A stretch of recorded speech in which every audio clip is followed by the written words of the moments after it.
ট্যাগের মধ্যে ডুবিয়ে দেবো। আবার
Okay, sir. So it's 6:30 now. So should we wait for another minute, or should we start? Like the participants are still joining.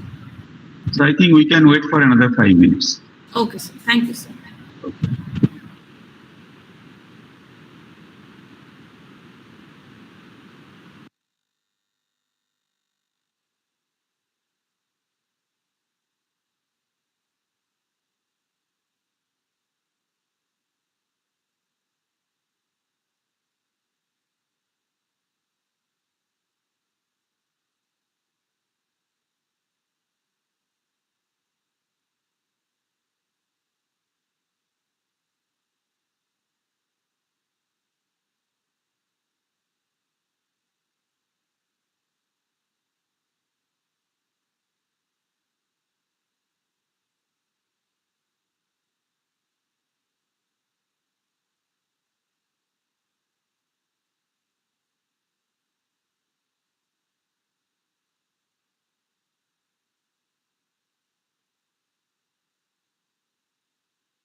Okay, sir, it's 6:35 now, so I think we should start. Yes, you can start now. Okay, sir. Let me present my slide. I hope it is visible to everyone. Yes, please go ahead. Yes. Okay, so now we are starting our event. Thank you for your patience. So on behalf of IEEE Student Branch, IIT Kharagpur, I welcome you all to today's webinar titled as Brain-Computer Interfaces for Neuro-Prosthetic and Rehabilitative Applications. Today our speaker is Dr. Amit Konar, a renowned scientist you all know, and the person don't need any introductions. He is a professor of cybernetics and cognitive neuroscience, Department of Electronics and Telecommunication Engineering, Jadavpur University. So a round of applause for Dr. Amit Konar, please. So I am feeling very fortunate to have him as a guide during my master's at JU, and he is the most knowledgeable and lovable person, I must say. And first of all, we got the news that as per the ranking published by Alfred Dogger Scientific Index, he became the top scientist ranked one in Jadavpur University in both disciplines, engineering and computer science. So this is a happy moment for us, and yes, no other person is deserving other than them.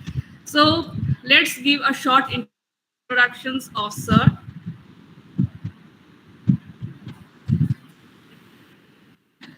So, Amit Konar sir is a professor of cybernetics and cognitive robotics in the Department of Electronics and Telecommunication Engineering, Jadavpur University, Calcutta, India. He has supervised 30 PhD students and over 250 Master of Engineering students in the broad area of artificial intelligence, cognitive science, and robotics. He is an author of 18 books, around 100 journal papers, and more than 250 papers in conference proceedings, all published by leading international publishers including IEEE, Elsevier, Springer, and John Wiley. His research works are well cited with a H index of 47 as indicated in Google Scholar and a total citation over 12,000. He is the recipient of AICTE Accredited Career Award for Young Teachers for the period 1997 to 2000. He has been nominated as a Fellow of West Bengal Academy of Science in 2010 and Indian Academy of Engineering in 2015. His current research includes brain-computer interfaces to rehabilitate people with perceptual learning and neuromotor disorders. So let's give a summary of today's presentation to give an idea about it. The presentation includes possible rehabilitation of people with neuromotor disorders by artificial or robotic prosthetic upper limbs. Here, a closed-loop position control of a multi-joint robot arm is considered by utilizing two specific brain signals called motor imagery and error-related potentials. The MI signal is released from the brain when the subject intends to move his limbs, here upper limbs, and the ErrP signals is generated by the brain when the subject observes a person or machine to commit movement-related errors. The presentation includes the utilization of the MI signal to start movement of the electro-mechanical motor associated with the robotic link and stopping it when it crosses the desired position. The principle is extended to a multi-link robot arm for position control of the arm in 3D to pick up and place an object from a desired position to a targeted position by mind-driven control commands. Traditional pattern classifiers such as LDA and Linear SVM are used to decode subject's motor intention, clockwise or counterclockwise motion about his artificial arm, and possible decoding of commitment of error or no error. A simple on-off type motor control logic is used to control the motion of individual robotic links present in the robot arm in a fixed order. Videos demonstrating the development of the complete system will be presented to make the keynote address vibrant to the young audience. So indeed, it will be a great presentation and interesting presentation. So, sir, the stage is all yours, and thank you so much for accepting our invitation in a short notice. Thank you so much. Thank you, Sricheta, for a nice introduction about myself. Should I start now? Yes, sir, you may present the screen. Okay. So, my dear students, friends, and colleagues, Good evening to all of you. This is my first presentation to research students of IIT Kharagpur and other institutes through IEEE Students Chapter IIT Kharagpur. I would like to thank the organizers, particularly Sicheta Parui and all others who have invited me to this webinar for the research students. I will be now going to the program details. Let me switch on the PowerPoint presentation.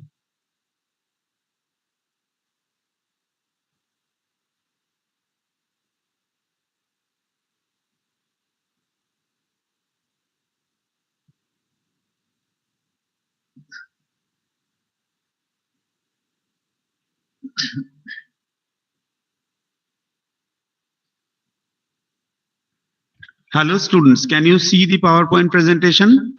Yes, sir. Okay, thank you.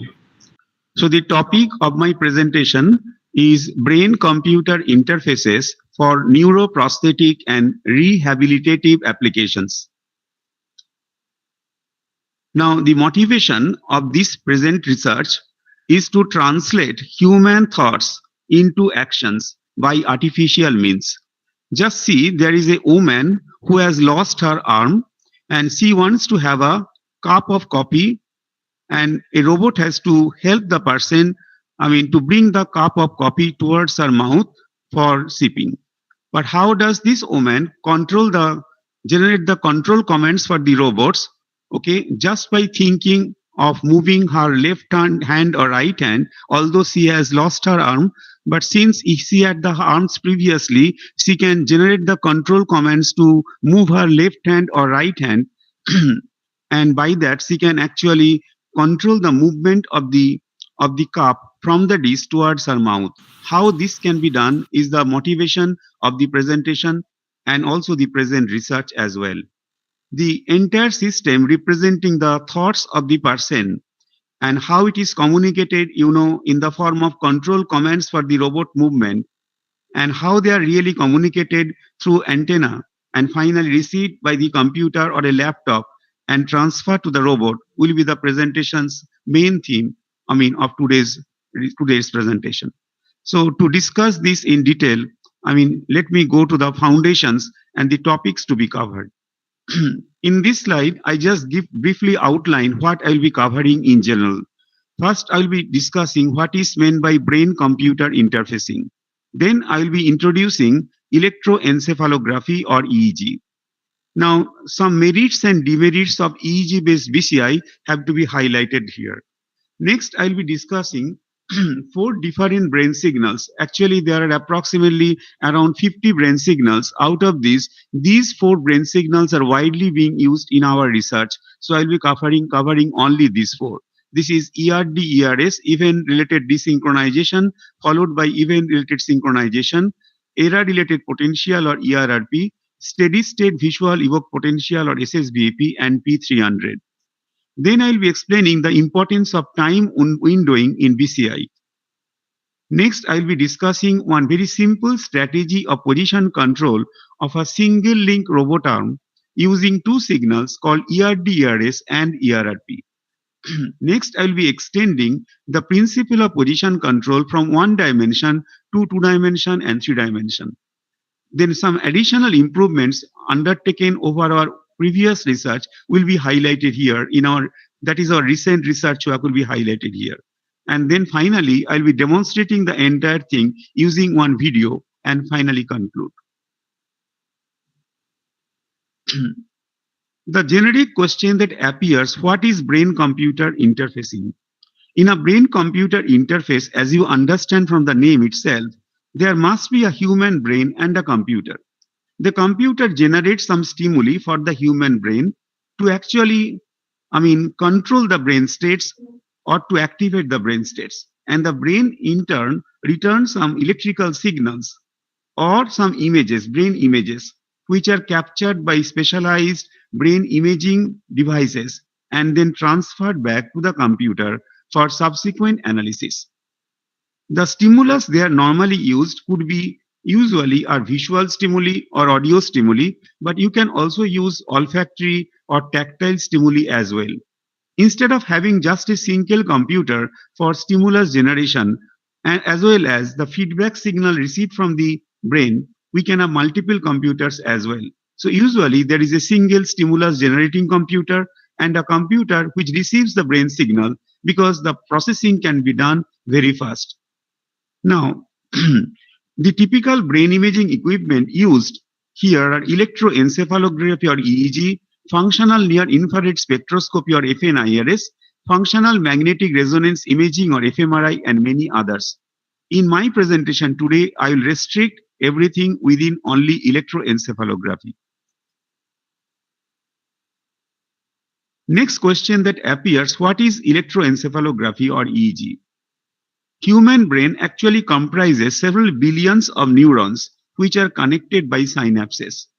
Whenever a neuron fires, it generates some electrical stimuli that can be captured from the brain, but since the amplitude of single electrical stimulus is very less, since the firing of a neuron generates some electrical impulse and the strength of the electrical impulse for a single neuron is very less, usually we do not get any appreciable signal from the skull. But in case a number of neurons fire synchronously, then the amplitude of the signal is significant. And this amplitude of signal can be captured from the scalp of a subject. In electroencephalography, we actually capture these electrical signals from the scalp of the subject. Usually, we need to place electrodes on the surface of the scalp, and particularly at some specific locations where from we are expecting some electrical signals, because the neurons just below those electrodes are expected to fire. Now, the EEG actually is a very useful from this point of view that it can immediately give you the response of the brain states. That means whenever the neurons fire, immediately you'll be getting the response just from the top of the scalp in that region, and then you will understand that that part of the brain is active right now. At that time point. So using EEG, we have a direct understanding which part of the brain is being triggered right now, and then we understand what the brain is doing over time.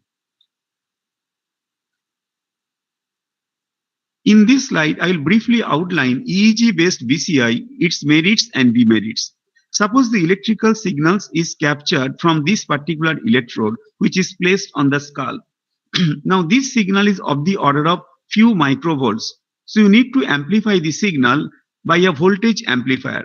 And then typically the voltage amplifier gain is approximately 100. So it is of the order of 0.1 to 0.5 kind of millivolts.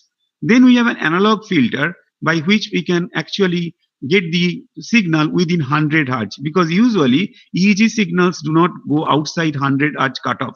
So we have a upper cutoff frequency of 100 Hz in the analog filter. Then the analog signal received from the analog filter is digitized by an AD converter. Typically, we have a flash type AD converter, and we have parallel channel for individual electrodes. That means if we have say 100 electrodes on the brain, we should have 100 different AD converters all in flash form and all running in parallel. So this is basically the entire architecture of an EEG machine comprising voltage amplifier, analog filter, and AD converters. Then the electrical output of the AD converter is transferred to a computer in digital form, because AD means it converted into digital quantity, which is transferred to a computer for basically three different operations. First is digital signal processing. That means we can eliminate some noise from the unwanted noise from the EEG signal. Next is feature extraction. We have to select some features from the EEG signal to classify effectively by a classifier whether it is the right signal or no. That means if it is motor imagery signal, when we think of moving our right hand, or it is not a motor imagery signal, this kind of classification needs to be done by extracting certain features from the motor imagery signal and then by classifying it into either motor imagery or non-motor imagery signal. So the output is two binary class in general, means true or false, means motor imagery or non-motor imagery kind. Merits of EEG, as I also already pointed out briefly in the last slide, is its capability to instantaneously get the response from the brain. In any other kind of devices, like say fMRI or functional near infrared spectroscopy or positron emission tomography, everywhere we have to wait. So online measurements are very difficult. But by EEG, we can immediately get the response. So online measurement of the brain signals are possible, and you can detect what the brain is doing over time. So this is the most important advantage of using EEG in BCI experiments. Secondly, this EEG is portable. So it is nowadays very small EEG device is available. So you can carry the EEG machine to remote places to undertake experiments, maybe to some areas of Sundarban children or some women in some neighborhood. So that is possible if you carry a laptop and a very small EEG, portable EEG machine with you. Then it is low cost. So cost of EEG now has gone down. For say 32 channel EEG, the cost may be as low as a few 10,000 rupees.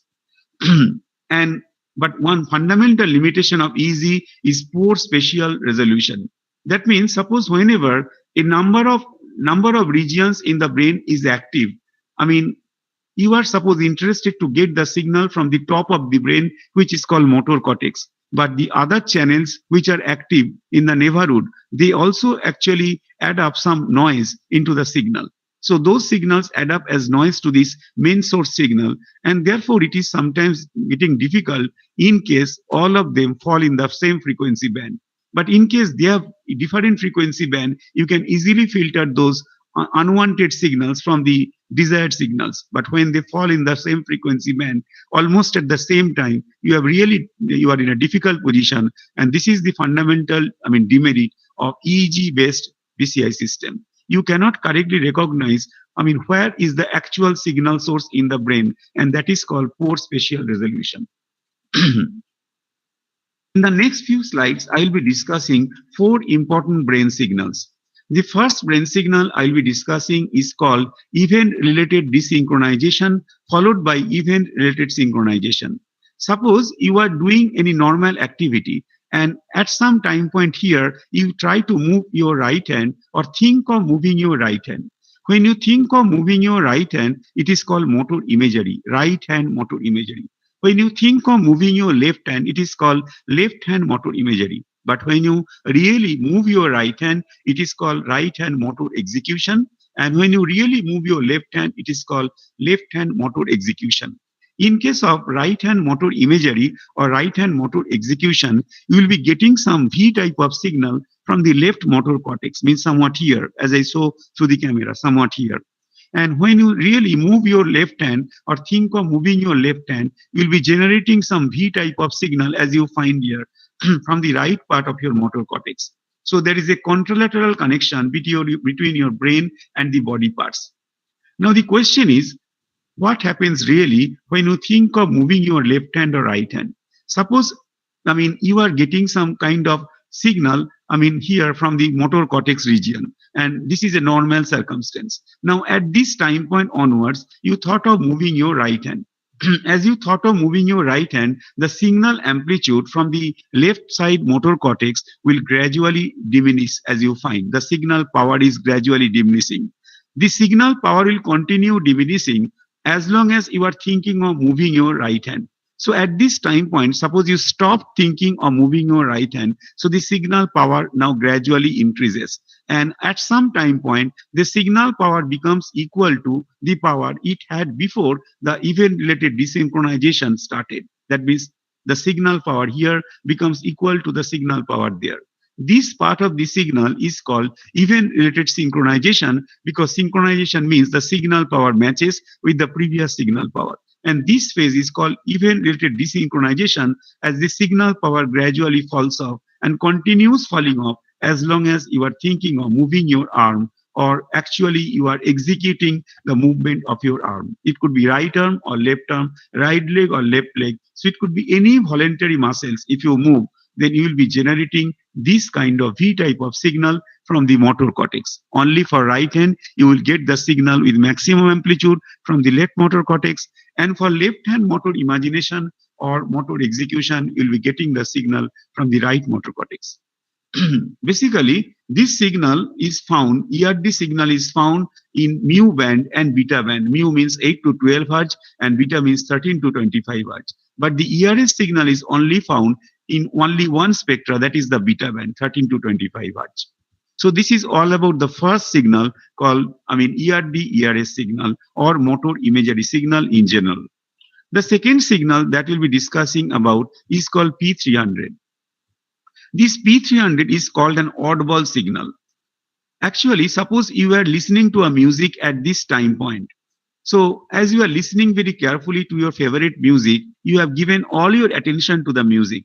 But suddenly a boom bursting sound came up to you from outside. And as the boom bursting sound came up to you, your attention immediately goes to the boom bursting sound. And then this boom bursting sound is called an oddball stimulus. And from the point of origin of the boom bursting sound, within 300 milliseconds, you will be expecting to release one signal from the parietal lobe, somewhat here in the back plane of from your back plane. So this is called parietal lobe. So within 300 milliseconds from the onset of this oddball stimulus, means boom bursting sound, this peak of the signal appears from the parietal lobe. This signal is called P300, also called, which nickname is called P3 component. So this is a very important signal or oddball stimulus, which is well utilized in BCI community. The next signal or brain signal 3 that we'll be discussing is steady state visual evoked potential. The idea is, suppose you are looking at a video which is actually flickering at 6 Hz frequency. 6 Hz just as an example. So if the video is flickering at 6 Hz and we are taking the signals from the EEG, from the, say, occipital lobe, somewhat here in the back plane, just opposite to your eyes is the occipital lobe.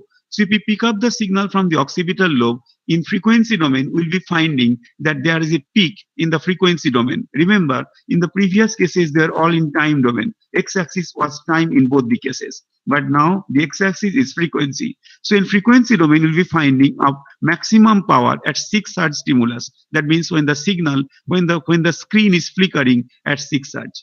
For example, suppose there is a LED, the LED is flickering, or that means getting on and off at 6 Hz. So you'll be, again, if you observe the LEDs flickering, then you'll be picking up the steady state visual evoked potential and you'll be liberating this signal with a peak of 6 Hz from your occipital lobe here in the back side of your brain. The fourth signal that we'll be discussing is called error-related potential. Whenever a person actually commits any movement-related error, that means suppose you are moving on your corridor and suddenly there is a 90-degree turn. As you are thinking something else of your research problem as a research student, suddenly you hit your professor. And when you hit your professor, you are alert, my goodness, what is going to happen right now? So I hit my old professor. So basically the idea is then immediately you'll be releasing this error-related potential, which means you remember or you understand that you committed a movement-related error. So if you just could stop your motion, you could avoid hitting your professor. So the idea is whenever we can recognize that we committed some movement-related error, or we find a man or a person or a machine to commit any movement-related error. The machine could be a robot also. When you find a robot to make any movement-related error, the subject who is observing this will be liberating this signal called error-related potential, or ErrP. ERR for error and P for potential. The signal looks like from the time point of occurrence of the ErrP signal, when the subject realized that he actually committed an error, or he found a person or a machine to commit error at this time point, from this time point, automatically the ErrP signal is normally released from the midline of your brain. Basically, from any electrodes in the midline, typically CZ electrodes here or PZ electrodes here, you'll be getting this signal with maximum amplitude. This signal is basically related to our response for ACC, anterior cingulated cortex, which is actually hanging inside the brain. It has got left part and right part. So whenever there is a difference between the left and right, reaction of the anterior cingulated cortex, we'll be releasing this signal, from the midline of our brain, anywhere from the midline of our brain. So this is the fourth signal that I'll be using in our presentation. So with these only 4 signals, although there are approximately 50 such well-known signals, the 4 are good enough for us because my motivation is to demonstrate the artificial robotic links control by a subject who has lost her arm. So from that point of view, these 4 signals are good enough for our presentation today. Now I'll be discussing why actually time windowing is used to capture brain activity.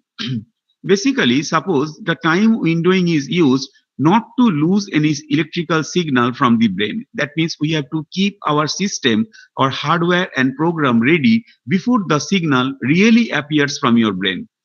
Whenever the signal just is going to appear, if at that time we just make our hardware ready, then of course we may miss the signal. So we have to get our hardware and programs ready few seconds before the signal is expected to appear. Then the question comes, how do you know when the signal will be appearing? That is within our control because we'll stimulate the human brain. And when we stimulate the brain, we understand the signal is going to appear from his brain just within few milliseconds time. So effectively, we have to make our hardware ready before that few milliseconds earlier so that we won't miss this thing.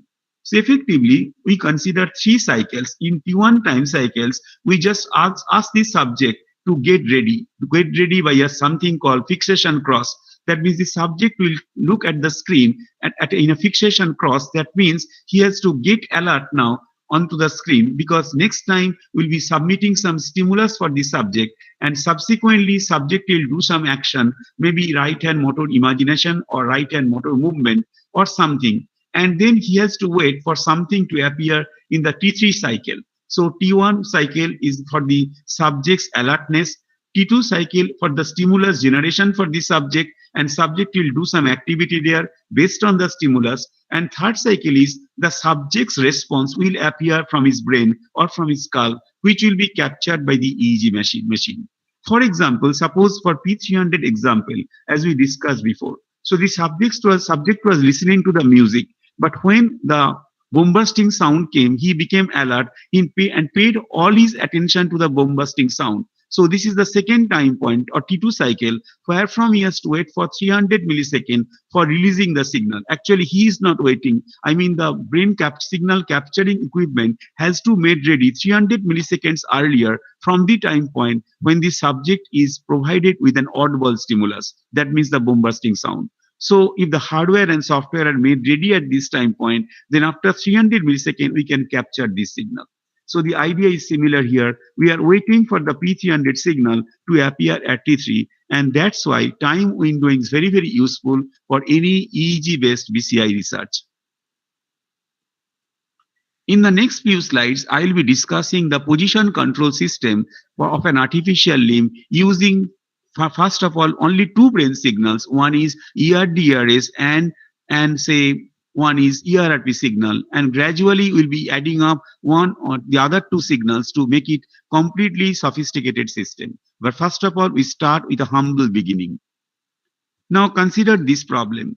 Suppose there is a circular rim and there is a motor. This is the motor axis. This is with the motor axis, a shaft is connected, which I call the robotic link. So the robotic link can be turned by this motor. Just like, for example, say, if this is your motor axis, you connect something here. Say my finger is like just a shaft which represents the link. As the motor turns, my finger, which is like the link, can then be moved like this. So in this way, they are connected by some kind of welding or riveting arrangement. So in other words, if this is a circular rim, this particular link can move over the circular rim. And this particular link has to be stopped at the target position, which is represented by the red arrow. Now there is a subject who can generate motor imagery and ErrP signals, means V kind of signals from the C3 or C4 electrodes, depending on right hand motor imagination or left hand motor imagination, and ErrP signal from the midline of his brain, any electrodes. We are using CZ and PZ electrodes, say, for example. So what he will be doing, whenever the subject thinks of moving his right hand, the particular robotic link will start moving clockwise. So the subject, suppose now starts thinking of moving his right hand movement. That means he's in his mind, he thinks of moving his right hand. As he thought of moving his right hand, the robotic link started moving. How is it done? For this, actually, the motor imagery signal, when the subject thought of moving his right hand, he'll be liberating that V kind of signal from his right hand motor. For right hand, he'll be liberating the signal from the left side of motor cortex. So a V signal appears from the left side of his motor cortex. This V signal is captured by the EEG machine and transferred to the computer. Then in the computer, it is classified by, some features are extracted and it is classified whether it is a motor imagery or not motor imagery. If it is a motor imagery, then there is a program which say what the program does. Then the program commands the robotic link to start moving clockwise. That means whenever the subject liberates the motor imagery signal due to right hand movement, then the robot link is commanded to move clockwise. So the robotic link now starts moving clockwise over the circular rim. The link is now moving. Although I see static, the link is continued moving. Now a time point will come when this particular link will cross the target line. This is the target position. So the link, instead of coming here, suppose it has come over there, this line. As it is coming over there, the subject is surprised. What is going to happen right now? The robotic link has crossed the target point. So immediately subject understands that the robotic link has committed a mistake, has committed an error, movement related error, and immediately automatically he will be liberating the error related potential from the midline of his brain. Why? Because as he found that an error has been committed by a person or a machine, in this case a robot, so immediately he will be liberating this ErrP signal from his midline of his brain anywhere, say CZ and PZ electrode, for example, with maximum signal. So this signal then is collected by the EEG machine or acquired by the EEG machine and transferred to a computer for identification. Is it an ErrP or no ErrP? If it is an error-related potential signal, that means the computer understands the error-related potential signal is liberated by the subject. That means the robot must have committed the error. But what could be the error? Here the error is only one thing, that the robotic link has crossed the target position, and therefore the computer program then automatically will stop the robotic link at this point. But then there is an offshoot, there is an overshoot, but we do not want the overshoot. So the robotic link has to turn back by a small offset angle. How will you turn back by a fixed offset angle? It is difficult. So we need to do the experiment around 100 times before you really use it for practice. So if you do it 100 times for the same subject, you see every time how much is the overshoot, how much is the overshoot angle, and you take the average overshoot angle. So I call it, with the average overshoot angle, if I turn it back from this point to the previous point, automatically it will be coming almost very close to the target position. So this is the idea, how by simply on-off control, first on here and then off. And on is done by motor imagery and off is done by ErrP, and then overshoot is actually avoided by turning it back by a fixed offset angle. And the offset angle is measured from previous 100 iterations average value. So this is a simple method by which we actually developed this scheme approximately 7 years ago, roughly say 2015-16. Now, what hardware and software we have to develop for this? It is very simple. See, first of all, we have to actually recognize the motor imagery signal that is liberated. That means the V type of signal that the subject is liberating in order to start the robotic link. So how to do this? So we have to first of all eliminate some noise from the motor imagery signal. With the V type of signal, as the subject thinks of moving his right hand, the V type of signal appears from the left motor cortex, and then in the V type of signal, some noise might appear from other channels. So those noise are to be filtered if they fall in the different band. If they fall in the same band, then you must be precautious. There are again sophisticated techniques like ICA to overcome this. But in my presentation today, I cannot go to that level. So effectively, you have to filter the signal. In case it is a real V, you have to extract, yes, it is a real V. That means it is motor imagery signal. But how to do this thing? First of all, you pre-process and filter. And then you feed it for extraction of certain features. For example, we can get the time-bound features. We can sample the signal and take the sample values. This could be the simplest approach. or we can take some specialized features like ZORF parameters and other things. There are many parameters involved in motor imagery which we can capture those. After we capture those features, we can feed it to a classifier. So we have to extract certain features and feed it to a classifier. This is a binary classifier. Binary classifier means it will classify, is it a V signal or not a V signal. If it is a V signal, that means the subject released a motor imagery, which means the subject wanted the robotic link to move forward, to move clockwise. So that you need to identify. In case it is determined by the classifier that it is a right hand motor imagery, that means the subject wanted the robotic link to actually turn moving clockwise. And therefore, if there is in the controller side, if this is a motor imagery, then start moving the motor. This is the motor connected with the robotic shaft or robotic link. So as it is a motor imagery, it is commanded to move in the clockwise direction. The next part, it is continued moving now. As you find, the link is continued moving, but you have to stop it. How will you stop it?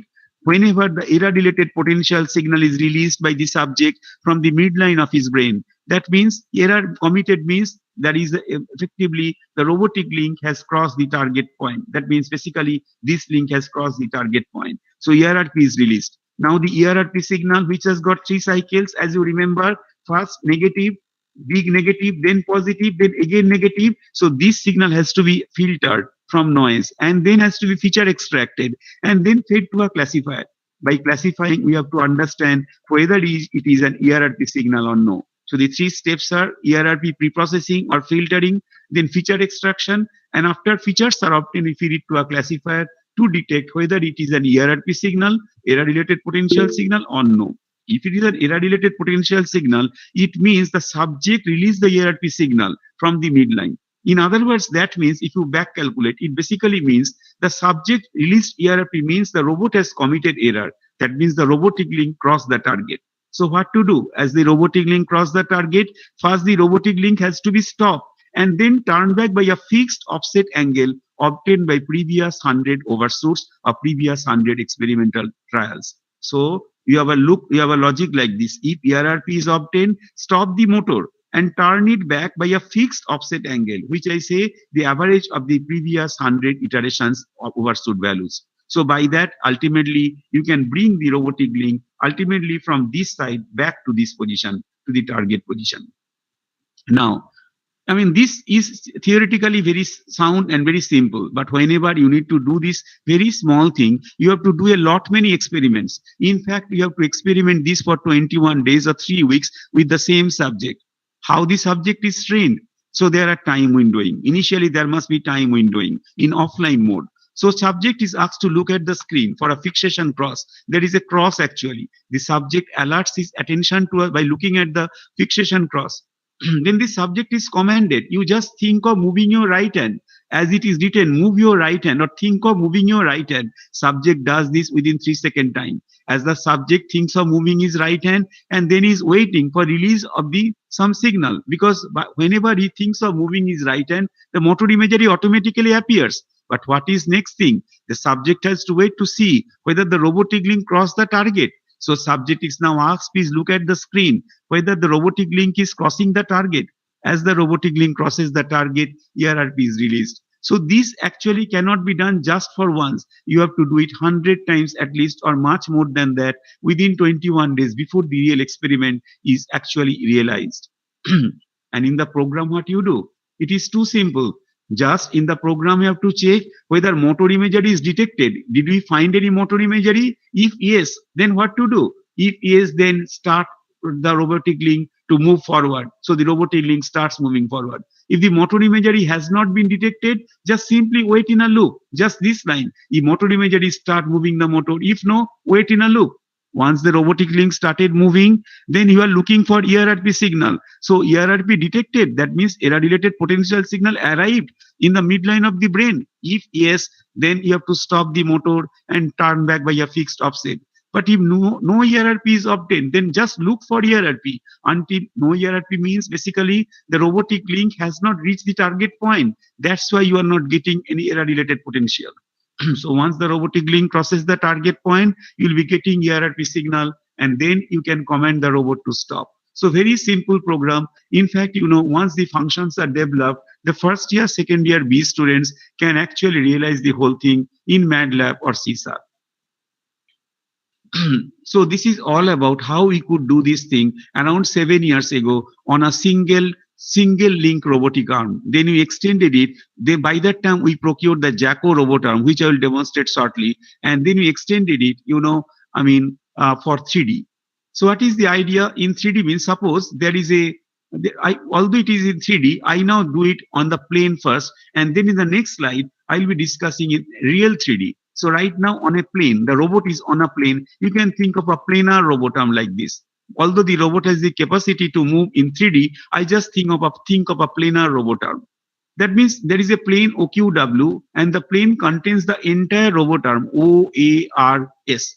OA is one link, AR is another link, and RS contains so many small links together. And this is the end effector or gripper for the robot. Now, what do you notice? You can find on the same plane OQW, there is a stand, and over this stand, there is a small ball B. Now, the motivation is I need to grip this ball by the robotic link RS. How to grip this ball? For this, there is a subject. Automatically, I have to do this thing. That means the subject will think of right hand motor imagination and ErrP signal, and by using these two commands only, he can lift this arm RS towards RB. But exactly how? So in this case, as we found previously we have a fixed target point, which is a position, which is a point only. But in this case, the target is a line, not a point. The target is a line RB. That means RS link has to reach along RB to grip this ball. So RB is basically a line. So it is a desired line, not a desired point like the previous case of single link robotic arm. So in this case, what the subject has to do? Subject will think of right hand motor imagery. That means movement of his right arm. As he thought of movement of his right arm, automatically V signal will appear from the left motor cortex here in the left side. And then the V signal is captured by the computer, and computer understands that the subject release motor imagery signal. That means the subject wants the link RS to move up. How does the computer know? Because the program is developed in that manner. This RS link has to move actually counterclockwise like this. I mean, this is clockwise. If you place a watch there, just here on this particular link perpendicular to this, but this is counterclockwise. So the link RS has to be turned counterclockwise so that RS can reach RB. So the subject thought of moving his right arm, and the link RS actually started moving up towards the direction RB. But the link RS at any point can cross link RB. Suppose it is coming here. As it has come over there, it has crossed the target line RB. So the subject sees what is going to happen now. There is a great mistake by the robot. The robotic link RS, which was supposed to be stopped at RB, now has crossed the target line RB and has moved above that. So there is a significant error. As the subject understands that there is an error, motor-related error, he will be releasing the ErrP signal from the midline of his brain, which has maximum signal amplitude from the CZ electrode here and PZ electrode from the parietal lobe. CZ means motor cortex and PZ means parietal lobe. So automatically that error-related potential signal, which has 3 cycles, will now appear there. Negative followed by positive followed by negative cycle once again. So that signal will appear from CZ and PZ electrodes with maximum signal values. And then the computer receives this from the EEG machine and then eliminate the noise and extract certain features and feed it to a classifier to classify. Is it the error-related potential or something noise? If the computer finds it is not noise, it is error-related potential, that means the computer understands that there is some error that the robot has committed here. And that only possibility of error is that the RS link has crossed the target line RB. So RS is now here. Maybe RS dash not shown. So what to do? Then the robot has to be stopped. So the program is written accordingly. Whenever ErrP signal is released by the subject from the midline of his brain, then the robotic link has to be stopped. So robotic link is now stopped and it has to turn back by a fixed offset angle. Again, how will you get the offset angle? So the robotic link now is in a position S dash, R S dash. So the angle is S dash RB. S dash you cannot see. Somewhat here, suppose S dash RB is the angle. It's called offset angle. If we do the experiments with previous 100 trials and we get the average value of the angle, then we just command the robotic link RS dash to turn back by this offset angle backward. That means clockwise. As it turns clockwise, RS dash line now will be appearing RB, and then the gripper S has a chance to grip the ball B. Okay, so this is the idea how the robotic link RS basically can reach RB on a plane. In the next slide, we will be doing the same thing by motor imagination and ErrP. We can do 3D control. It is 2D control on a plane. What happens now? Suppose this is the entire robotic arm, OARS. Now the OARS robotic arm is placed on a plane OPW, and there is a ball placed on a plane OQW. The ball is placed on a stand. Okay, the motivation is the robotic gripper or the end effector has to reach the position of the ball to grip this ball. But how is it possible? In our implementation, we did in the manner. First of all, we keep the entire robotic arm OARS lying on the plane OPW. Then we command suppose we command the robotic arm to turn around the axis OA. That means the entire plane OPW carrying the robotic arm OARS is turned. Say if you see from top clockwise, it is turned clockwise, and then then the plane OPW is coming towards plane OQW. But it may cross the plane OQW, so it may be coming to OQW dash. Once it crosses the plane OQW dash, the subject will be releasing ErrP signal. So subject here too will be releasing two signal. One is motor imagery, V type of signal, and ErrP. When he release the V type of signal, when he wants the robotic link OARS and the plane OPW to start moving towards OQW. So the subject is observing. He now thinks of moving the robotic plane OPW along with the link, along with the robot arm OARS to move counterclockwise around OA. And as he thought of this thing, the motor imagery signal appears from the left side of motor cortex, and then it is decoded by the computer. Computer understands that this is right and motor imagination by the subject, which means the subject wants the plane OPW carrying the robotic arm OARS to turn clockwise around the axis OA. So the program is developed in the way, and the program commands the robotic link to start moving clockwise around axis OA. So the entire robotic link OARS lying in the plane OPW now started moving, and it may cross the plane OQW. As he crossed the plane OQW, immediately the subject will release ErrP signal from the midline of his brain. This signal means basically the robot has committed error. What error the robot might commit? Only possibility is the robotic plane OPW has crossed the target plane OQW carrying the ball. So the robot is now commanded to stop movement and turn back by a fixed offset angle. If the robot is now in OQ-W, Q dash you did not see. So OQ-W to OQW, there is a 3D angle. So if you do the experiment 100 times, then you can compute the average value of the 3D angle Q dash OQ. And then you can command the robotic link to move towards OQW plane by a fixed offset angle. So then the robotic link, which is now at OQ-W, will appear to OQW, and the situation will be like this. So the entire robot arm now is in the plane OQW, and the situation is just like the previous case as you found. So the only thing to do now is to bring RS link towards RB by turning it counterclockwise around this link. And this is possible by again one cycle of motor imagination to command it moving up. RS will move up towards RB and may cross RB, and to stop it by error-related potential signal and then turning back towards RB. So again, by one cycle of motor imagery and error-related potential, we can bring RS towards RB, as we did in the last slide for a planar robot arm. So for 3D control, first of all, from one plane to other plane, we have to traverse in this manner, and then within a plane, we can have a control. But what are the target things? Just see, the target things are changing. At the beginning, the target was a point because the robotic line has to stop here.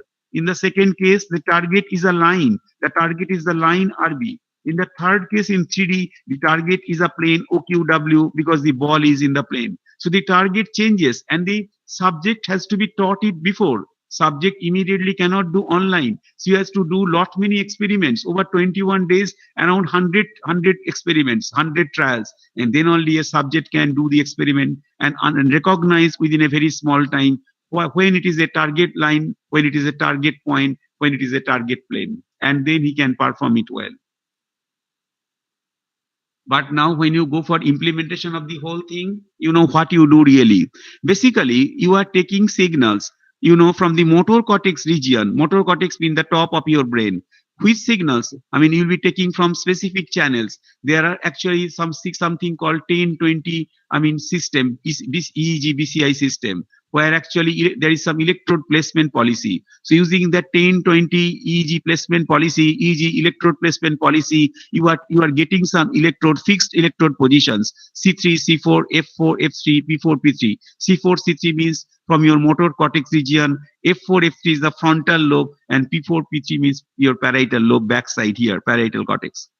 And these are required for actually motor imagery signal. For ErrP signal, you have to take signal from the midline of your brain. That is the Z electrodes. FZ in the frontal, CZ means here motor cortex, and PZ means parietal lobe. But all Z electrodes means in the central line, midline of your brain. So you have two different sets of channels, one for motor imagery signal and the other sets of channel for the ErrP signal. What you do in case of 3D Jaco robot arm, in our case, there are basically, it has got a 6 degree of freedom, but we used only 3 degrees of freedom. We use this link and then this link and the entire arm together as a single link. But this link contains actually 3 different degrees of freedom. We are using altogether with this one rotation, so 4 different degrees of freedom, but we are using the entire thing as a single robotic link. So link 1, link 2, and consider as if like a new link 3, which is our definition, not standard. Then what to do? And you see it has got 3 fingers or 3 grippers. Basically, we have to extract certain features. Before that, we have to pre-process the signals and filter those signals by different kind of spatial filtering algorithms. I cannot discuss all this because of time and because of, this is a first lecture. If you want specific, detailed lecture for specialized students, then we have to discuss all those in details. So in my early presentation or initial presentation, I just kept it for only people who are curious about this, maybe any fresh research students or undergrad students. So basically, we are taking the signals from these electrodes for motor imagery. We have to filter those signals to eliminate artifacts. And then we extract certain features. There are different kinds of features, and there is a good research going on every day for identifying the specific features. That you need to extract, which can correctly give you which can feed into, which if fed to the classifier can correctly recognize the signal. So feature classifier combination is the art of your choice. Which particular set of features, which particular classifier, whether stand on standard classifier, taken from the shelf, or your own design classifier, which is good enough, whether your existing feature or a new feature that you need to develop. So this is basically the challenging part of the research in EEG BCI. But I do not focus on that challenging part. My policy is on the control side. So what we do, we extract certain features and feed it to a classifier. Now we have 3 links, link 1, link 2, and suppose modified link 3. For each of these 3 links, I have 3 classifiers. So they are called motor imagery decoders. Now the question is, in our first implementation, we had a fixed order position control system. What does it mean? Fixed order means wherever be the position, I always will trigger link 1 first, then link 2, then link 3. You understand from common sense, this is basically unwanted or unexpected. If I can control only by link 3, I can reach the target. Why should I go for link 1 and link 2? I understand. But at that time, I had no idea, or we had no idea to communicate to the robot, how to communicate to the robot which link I want to operate. So we had to use all links in sequence. That means first of all, I had to use link 1. Even if it is not required, those cycles will be wasted. Then I have to use link 2 in a fixed order. Then I have to use link 3. Later on, I modified this, and I'll be demonstrating how we modified this subsequently. Right now, let's presume our old research published in 2017 IEEE CAA journal. So what is this thing? For each link, I have a link classifier or decoder. It classifies into 3 classes: clockwise movement, or counterclockwise movement, or no movement. In case there is a V type of signal for right hand motor imagination, means I go for say clockwise. For left hand motor imagination, I can go for counterclockwise.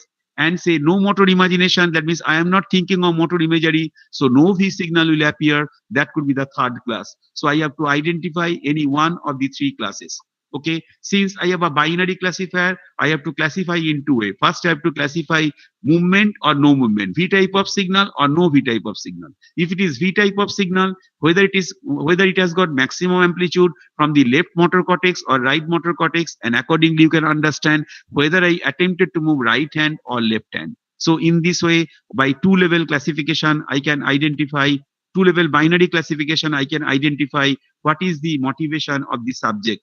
Means he wants to move the robotic arm clockwise or counterclockwise or no movement really.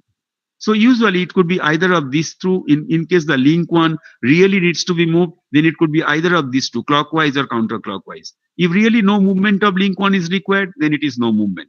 So suppose the link one is given a command, link one is wanted to be clockwise. That means the robotic link needs to be clockwise. So the motor driver logic now commands the robotic link to start moving clockwise. And the robotic link one will start moving clockwise as you found here. In this case, it is counterclockwise means CC, but it could be clockwise means other way around.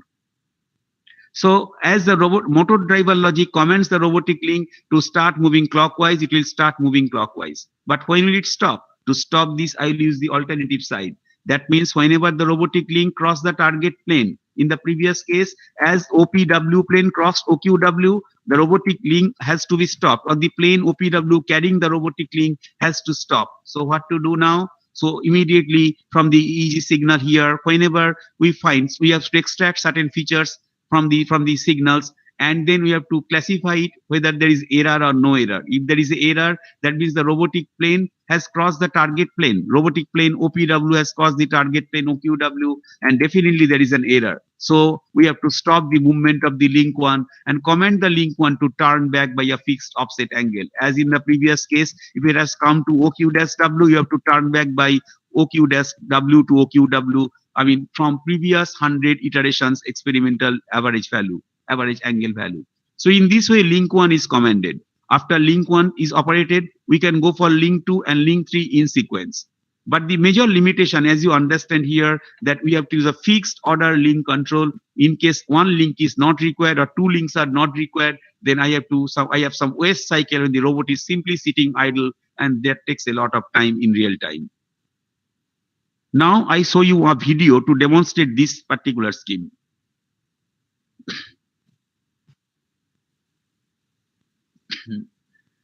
Now here is our subject, Reshma, So basically there are electrodes placed on a scalp, as you see, and the electrical signals picked up from our brain are actually transferred to the EEG machine. Here in this case, a 32 channel EEG machine. I mean, just right to Reshma here, where actually you are doing the basic three operations: amplification, then filtering by within 100 Hz, and actually analog to digital conversion by flash type ADC for all the channels. Then the signals are transferred, the digital signals are transferred to a computer, which is actually right to this EEG machine. And the computer is connected to the robot arm for generating control commands for the robot based on left hand or right hand movement planning of Reshma or error detection by Reshma. Now suppose these are the EEG signals captured from the brain. They are written here. And you find there are some V type of signal. V type of signal is motor imagery signal, which has a very large amplitude. So you can easily see it on the screen. But the ErrP signal are basically having very small amplitude. So you need some appropriate signal processing to see, but you cannot see them directly on the screen. Now the operation is starting. So the robot has to reach the ball and has to carry the ball and put it in the basket. Reshma is thinking of moving her right hand. So the robotic link now started moving towards the plane of the ball. But it crossed the target plane, so there was error, and that was corrected. It now wanted to come down towards this line, but it went down the line, so there is error, and that is corrected. Now the two fingers are to be aligned horizontal, but it could not be done, so there is error, and it is being corrected. And Reshma now thinks of moving her right hand twice to grip this ball. Now Reshma wants to bring this robotic link up by 45 degree, but it is much more than 45 degree as she realized. So there is an error. So wants to pull it down. Now she wants the entire robotic arm to cross the target plane, the plane carrying the basket. But it has crossed the target plane, so error occurred, and she brought it back. Now Reshma wanted to bring it down, and she now thinks of twice left hand motor imagination to release this ball. Now Reshma wants to bring it down, and she now thinks of twice left hand motor imagination to release this ball. Now Reshma wants to bring it down, and she now thinks of twice left hand motor imagination to release this ball. Now Reshma wants to bring it down, and she now thinks of twice left hand motor imagination to release this ball. So the ball is now transferred to the basket by using the same control policy as I discussed before. I mean, as I talk so much, you could not see the video and enjoy the video. I now run it once again to just see the video silently.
Now, Resma is taking lot of time to think. Suppose the subject takes lot of time, then actually process will be slow as you finding.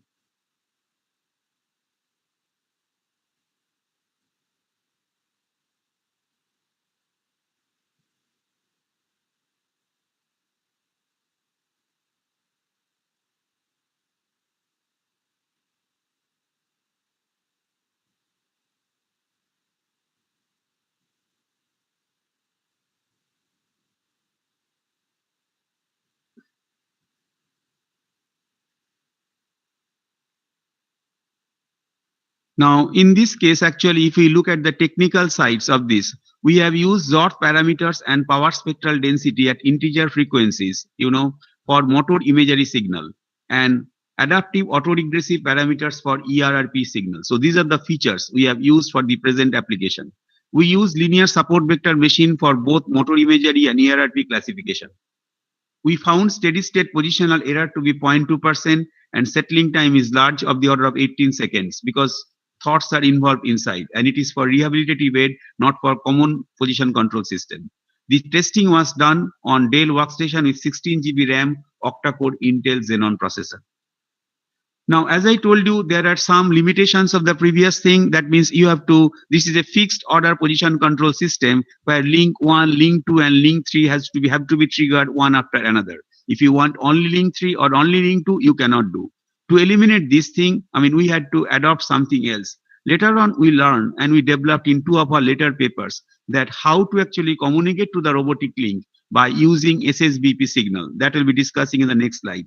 How by using LED we can recognize, we can make the robot arm that know that I like to use link number 1, like to trigger link number 1 now, or maybe link number 3 now. That I could do by using SSBP signal. And the second thing is, in our previous case, we have just crossed the target only once and the overshoot was high. So we can reduce the overshoot by turning the robotic link to move in opposite direction. And once it again having undershoot, we can turn it backward, and each time we can cross the target point, we can reduce the speed. So this was achieved in subsequent work in our subsequent papers.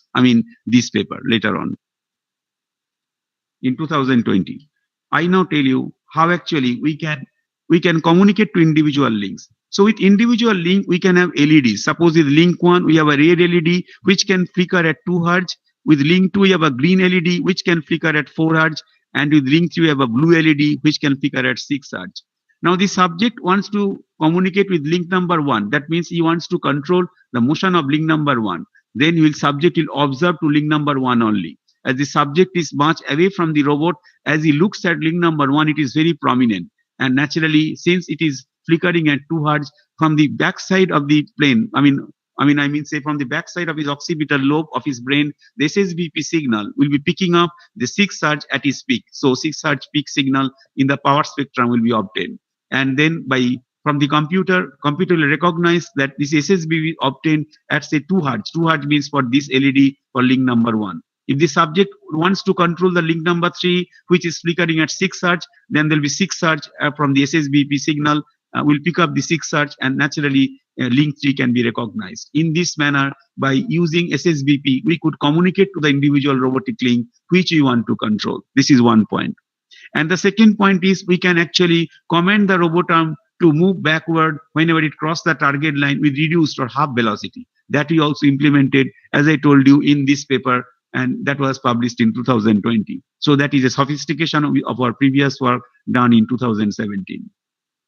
So this is all about. Let me now conclude. So translating thoughts into actions by artificial means is a very challenging task, and BCI of course provides an opportunity to realize this in practice. Then among many devices of brain signal processing and brain capturing devices, EEG is a good choice because EEG gives you excellent temporal response. What is going to happen immediately that you can actually check autonomously at that time point by using EEG signals. So you have a tighter control over the brain by extracting the EEG signals. Then motor imagery and ErrP based. By using these two signals, we proposed one method for closed loop position control. This is the first time we have developed internationally. Previously, it was open loop control using only motor imagery. But error signal of the position control, when error is committed by the robot, that means it crossed the target. That was our first observation. And that was published in 2017 paper, IEEE journal paper. So it is a closed loop position control for the first time. Then there is a fixed order position control system that we implemented in 2017 and corrected it for random order link selection by using SSBP. That is an additional effort, but that could save much time with respect to our previous approach. And finally, to improve positional accuracy, that means less overshoot or undershoot. What we could do, we could actually command the robotic link to have its velocity just up when it crosses the target and turn in opposite direction. And in that way, we can have a slight increase in settling time, but we can have better accuracy in overshoot. So whenever we go for high accuracy in overshoot, we just do that thing. Whenever we do not allow much settling time, then we have to choose the previous one approach. That means maybe a large overshoot, but it just turn it back by a fixed offset angle as we did before. Now, there is one problem. Whenever we just command the robotic link to turn in opposite direction, each time it crosses the target point, ErrP signal is not released many times. That is a big problem. Theoretically, ErrP should release whenever we commit any error. But whenever we commit error many times, in a small time gap, ErrP is not released from the brain. So in that case, we can use P300 instead of ErrP. We get slightly delayed signal, 300 millisecond delayed signal, than ErrP, which is obtained after 250 milliseconds. So additional 50 millisecond delay, but the P300 is obtained each time the robotic link cross the target line or target plane or target point. So this is a good idea to realize it in practice using ERDRS, P300 and SSBP rather than ERDRS, ErrP and SSBP. So that's all actually. These are some of the references, all published, mostly published in IEEE Transaction over the last, say, around 7 years from 2017. And thank you for a patient hearing. I wish you all the best luck in your life and career. And that's all. If you have questions, I'll be happy to answer them. Thank you so much, sir. Interesting topic indeed. No need to say that. Sir is always great to explain things, and I would love to hear again and again from sir. And we got so many responses from the participants and so much questions. So we try to address like maximum questions from the participants. So sir, our question came from Priyanka Bala, who is asking, can we keep a track record of this system as per user requirements? Yes, we can keep. Of course, you have to keep a track record of the users because for every user node, there are some problems. Some user cannot generate the ErrP signal at the right moment. Some user, generate P300 well. So users track record is very much useful. Okay. Another question is, if any link failed during passing signal, there is any other backup paths we can get this machine or can add extra features to manually? Normally it is well trained for individual persons. So it is not for general purpose. So when actually you are training the person for approximately 21 days before.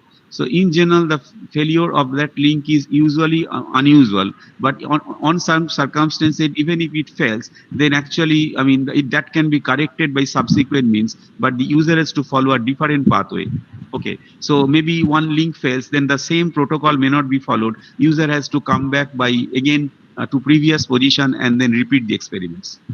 That can be done even online. Okay, that's great, sir. Another question is this machine can safe to use in any circumstances, like a patient using this machine by any chance, any kind of weather change, or by accidentally become close to any electronic meter box? Usually, we consider that there should not be electromagnetic, interruption in the surrounding environment. Because if there is electromagnetic, interruption, then the Jacko robotarm will not work because it is actually operating at a very low voltage. So it can pick up those voltage, due to electromagnetic interruption and get stuck. So it will not work. And then you have to again you have to reset the system and work on it.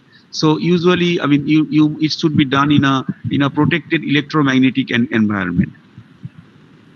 Okay. Thank you, sir. Next question is this device will not be affected by other factors like any kind of natural calamities like rain, thunder? I think this has been answered already. Yes. So basically, Okay. the electrodes, they sometimes, they are actually, they actually pick up, noise because of some corrosion in the electrodes. So if this is in a situation when there is much moisture in the environment, that have to be checked every time you are using. So otherwise the electrodes, if there are moistures in the environment and the electrodes, there are corrosions in the electrodes, then actually the signal loss will be there and it may not function well. So whenever every day or maybe within a week, every week you have to check whether the electrodes are working well.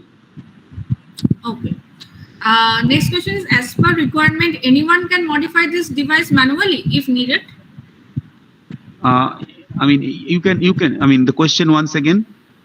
As per requirement, anyone can modify this device manually if needed? You can change the program. Yes, you can change the program if you want. You can do it manually. If you want operational differences, then you have to change the program. Okay, that can be of course done, but because it is in early stage of development, not actually realized on any commercial basis on any patient. It is at research level. So of course anyone can change it if he wants by simply changing the codes. That is possible. Okay, sir. Next question is from Sriparna. Why do not we apply A to D converter and then digital filter, since DSP is more user friendly in the EEG machine? Actually, we are using AD converter earlier and then we are using DSP because DSP is done in the computer and AD converter is done in the EEG machine. Before that, I said analog filtering. Analog filtering is to get 100 Hz filter inside the EEG machine. In EEG, we are amplifying, then having analog filter of 100 Hz cutoff, upper cutoff frequency, then doing AD, and then transfer to computer. In the computer, we are not doing any AD. We simply go for DSP as the beginning. So, and then we do feature extraction and classification and control. So, yes, you are correct. The DSP is done after AD conversion, not before AD conversion. Okay. And next question is, does degrees of freedom affect signal parameters from the object?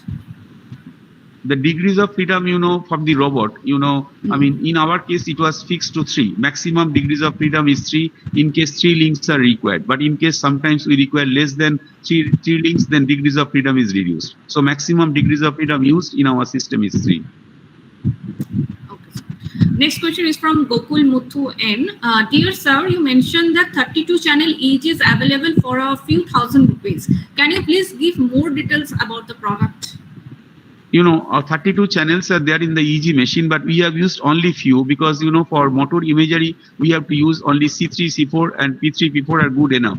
and CZ and PZ are good enough for ErrP signal. The motivation is we can if we can do with fewer signals, then that is better, because ultimately whenever you have to place it on a person for rehabilitative aids, we do not look for many channels, because as you have many channels, there are much more chance of getting loose and much loose contact and other problems. So we like to keep our machine sophisticated, so that with only few channels we can have a superb machine. For research, actually, you can use as many channels as possible, but for actual field implementation, we want to reduce the number of channels. So we wanted to do that thing and had only few channels out of 32 channels. Like, so nowadays we have many commercialized devices available in the market, which have like maybe 12 channels or 14 channels EEG, like for OpenBCI or Emotive. Yes. Yeah. So what is the question? Yes, No, sir. I'm just saying that. So, sir, another question is from another platform. Like, if the sensitivity of different joint actuators or motor are different, will the control action be different for each joint, or same control action can be transferred with linear and non-linear transform for other joints? Yes, that's a very interesting question. Actually, we did not think of this in details, because this is already worked out in the robotic system. Once you want to go for your complete implementation yourself, you have to think of this. But the robot manufacturer has taken care of all this. So just we need to submit electrical signals to the robot, and that an actuator and everything that they have managed. So in our implementation, we did not had to handle all these things. But really, it will come into play whenever you implement the whole thing yourself. So another is how the stability and robustness of the explained human in the control loop towards subject variability can be explained.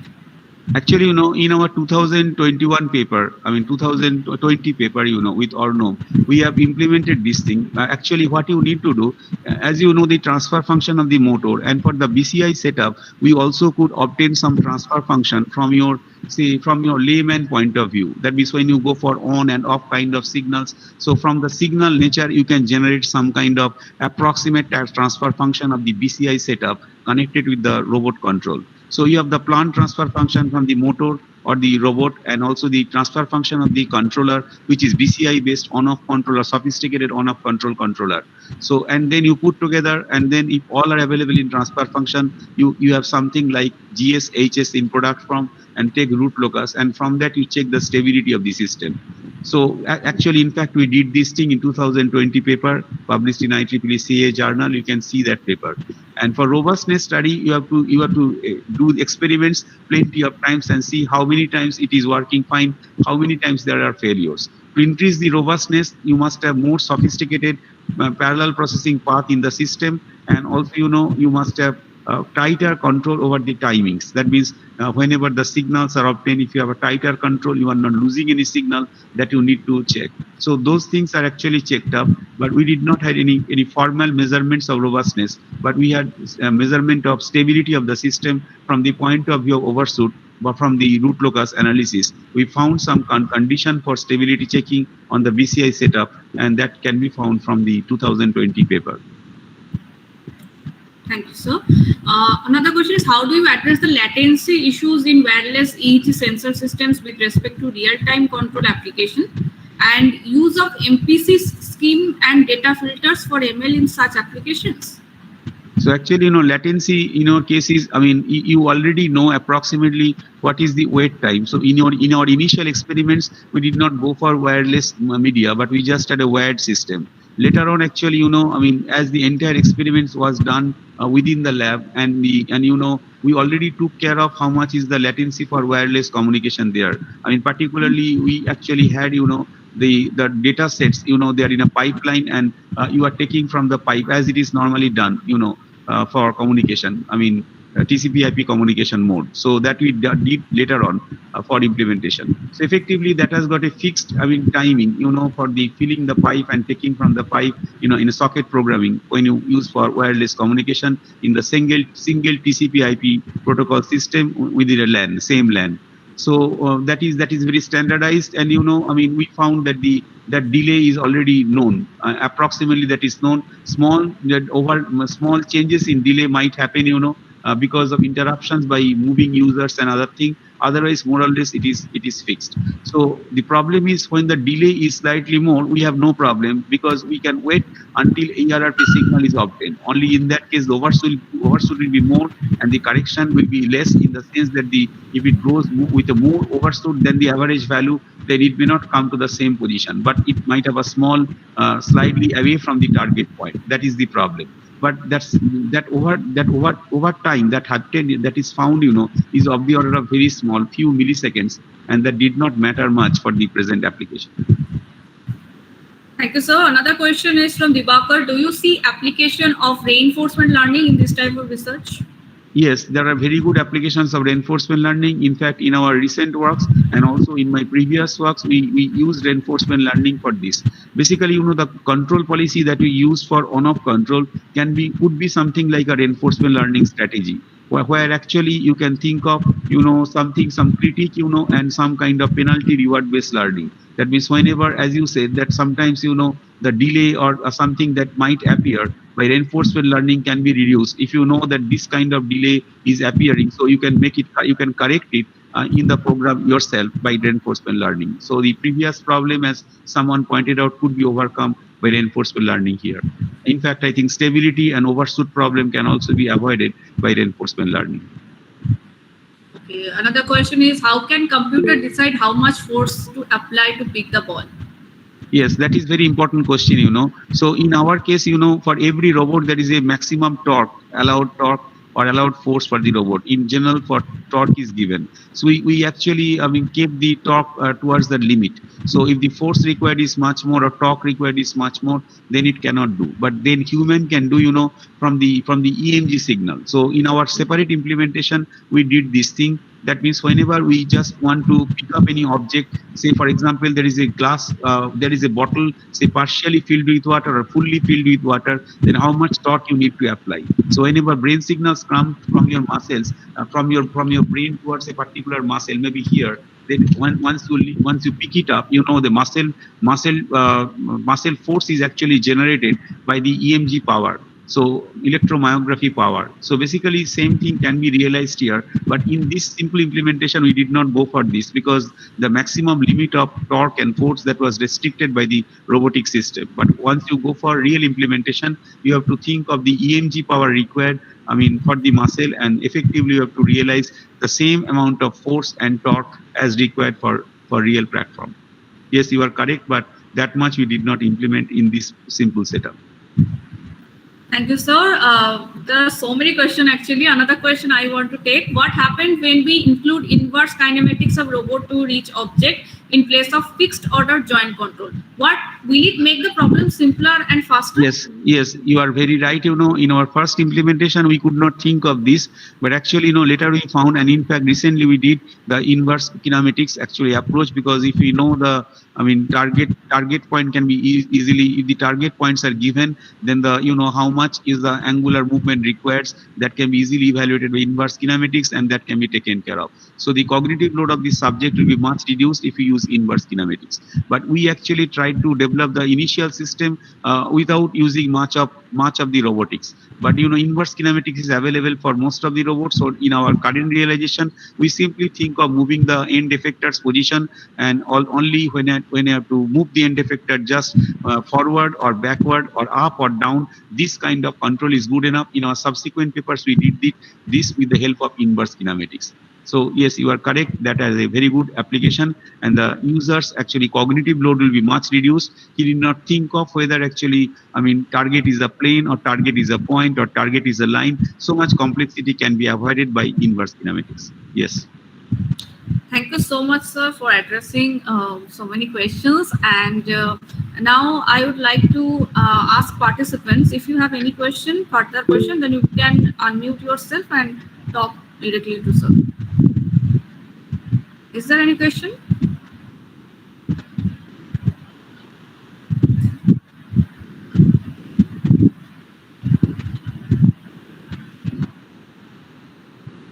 Sir, Yeah. I have Hello. one question. Yeah, I have one question. Okay, yeah. So, sir, my name is Devurshi. I'm the chair of IEEE Student Branch, IIT Kharagpur. So, first of all, very nice talk, sir. And obviously, this is not my domain of like expertise. Like I but like learning many new things what I like, and today I really enjoyed all of your sessions, all of your slides and information. Some questions like I would like to ask that may not be directly related to this talk, but maybe a bit generalist way. Sir, like this neurological disorder, like is it at all totally curable if they treated or detected earlier?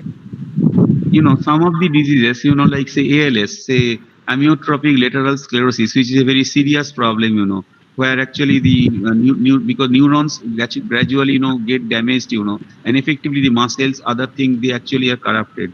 So recently I had one patient who died at very early age at 45, of this ALS, and sometimes, it gives you time for around 6 years to 7 years for survival, but sometimes it is so low. For my patient, he survived only for 1 year and a half, but there is nothing to do, because if the neurons inside the brain die, then you can really do not you have nothing to do really.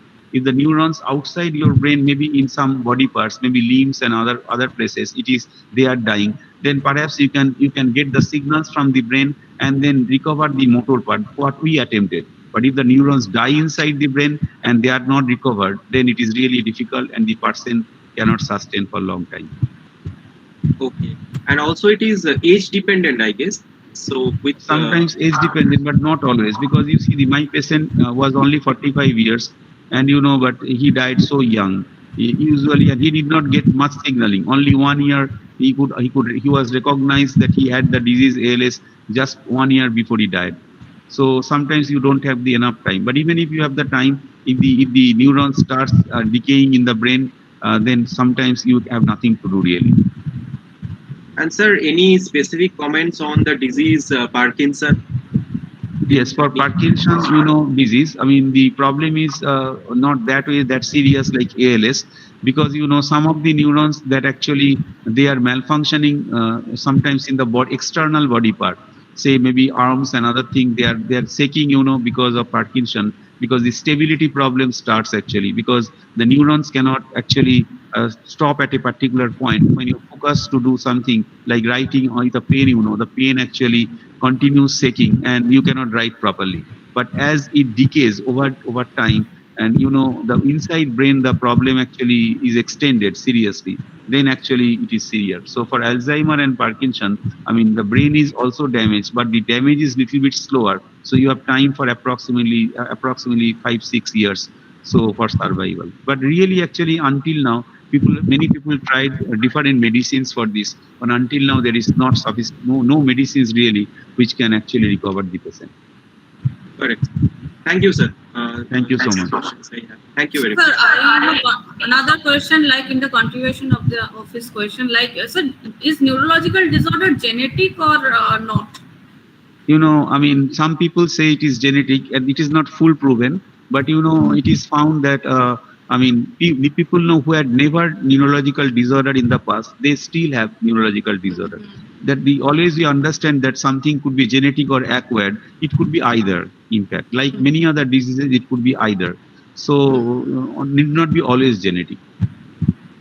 So that means, sir, early detection is very, very important. If we like, Yes, early detection is of course important, but sometimes no solution even for early detection. Yeah, so that's an open research problem actually. For Exactly. This actually falls in the area of biochemistry and pharmacology, to get new medicines for this kind of disease, and it is done at DNA level. So people are trying to develop different medicines to actually change the genes which actually correspond to this kind of diseases. So by genetic, I mean, say engineering, some people are trying to solve this problem, but this needs another, say, 1 decade probably to solve it out. Okay, so thank you so much, sir, for addressing our queries, and it's a pleasure to have you here with us. So, sir, we don't want to miss a photo with you. So, sir, will you please stop sharing your screen so that we can take the layout and okay, you can of course take a photograph of all of us together. Thank you, sir. So all of the volunteers and participants who wants to be a part of this photo session, please turn on your camera and we would like to take a photograph with our guest lecturer. Akashjit Bhattacharya, will you please Yeah, is it? for us? Yes, sure. Yes, I'm there. Sir, can you please stop the screen sharing?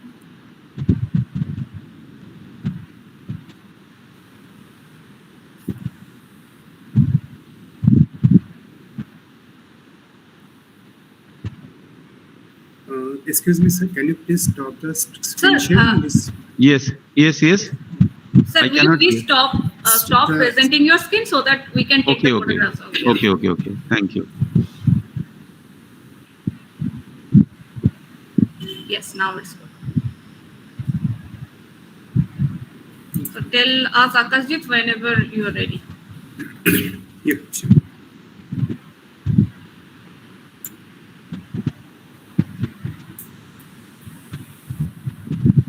Every participant, please turn on your camera if you want to be a part of this photo session.